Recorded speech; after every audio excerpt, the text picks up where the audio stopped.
పేరు ముఖేష్ రాజ్. ఇప్పుడు నేను అడవి ఇంకా పాము కథ చెప్పబోతున్నా.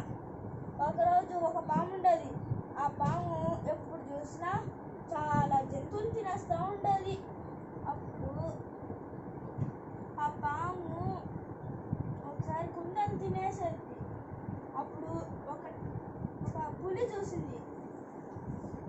ఆ పులి వెళ్ళి సింహానికి చెప్పింది.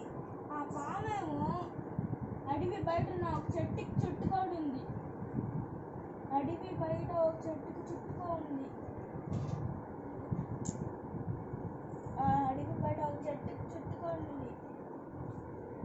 ఆ చెట్టుకు చుట్టుకొని కొన్ని రోజుల దాకా అడవికే రాలేదు. అప్పుడు ఆ పులి వెళ్ళి ఆ సింహానికి చెప్పింది.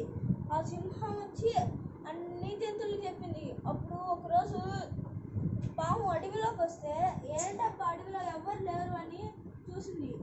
అప్పుడు ఒక చెట్టు వెనకాల నుంచి అన్ని జంతువులు వచ్చాయి. ఆ జంతువులు అన్ని జంతువులు రాళ్ళు తీసుకొని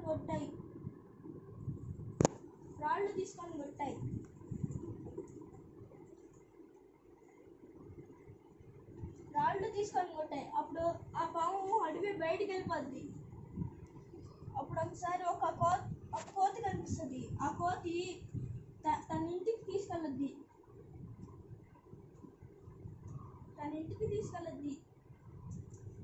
తన ఇంట్లో ఇద్దరు పిల్లలు ఇంకా తను మాత్రమే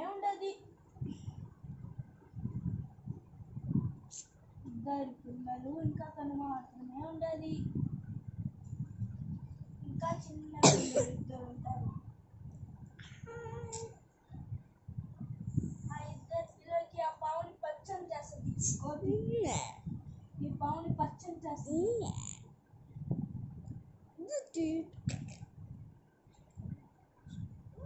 పచ్చని చేసినప్పుడు ఈ పిల్లలకి ఇద్దరికి భయం వేస్తుంది ఒకసారి. ఆ తర్వాత ఆ పావుతో ఇద్దరు ఆడుకుంటా ఉన్నారు. అప్పుడు ఒకసారి ఈ కోతి బయటకు వెళ్ళదు అన్నం తీసుకెళ్ళడానికి. అప్పుడు ఆ కోతి రోజు దీనికి అన్నం తెస్తుంది. అప్పుడు ఒకసారి ఆ కోతి రావడానికి కొంచెం ఆలస్యం అయింది. అప్పుడు ఆ ఇద్దరు పిల్లలు అక్కడే ఉన్నారు. ఆ ఇద్దరు పిల్లలు వచ్చి ఈ పావును ఆడుకుందాంరా అంటే అప్పుడు ఆ పావుకు పాత విషయాలు గుర్తుకు వస్తాయి. ఈ అడవి పిల్లల్ని ఎన్ని రోజులైందో అనుకొని ఒక్కసారిగా వాటిని తినేస్తుంది. అప్పుడు ఆ కోతికి అడవిలో కుందేలు పరిచయం అవుద్ది.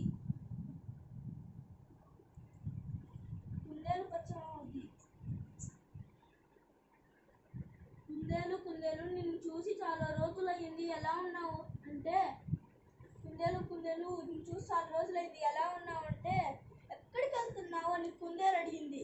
అప్పుడు ఆ కోతి చెప్పింది, పాముకి ఆహారం మీనానికి వెళ్తున్నాను అని చెప్పింది. కుందేలు చెప్పింది, కుందేలు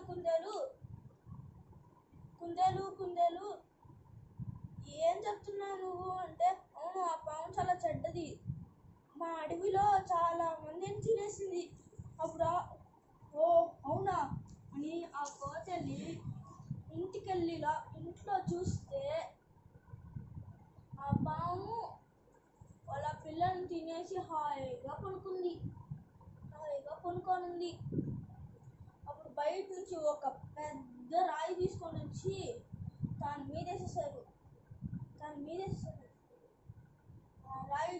ఆ రాయి వల్ల ఆ పాము చనిపోయింది. అప్పుడు ఆ ఇంటిని తగలపెట్టేసి వేరే ఇంటికి వెళ్ళిపోతాడు.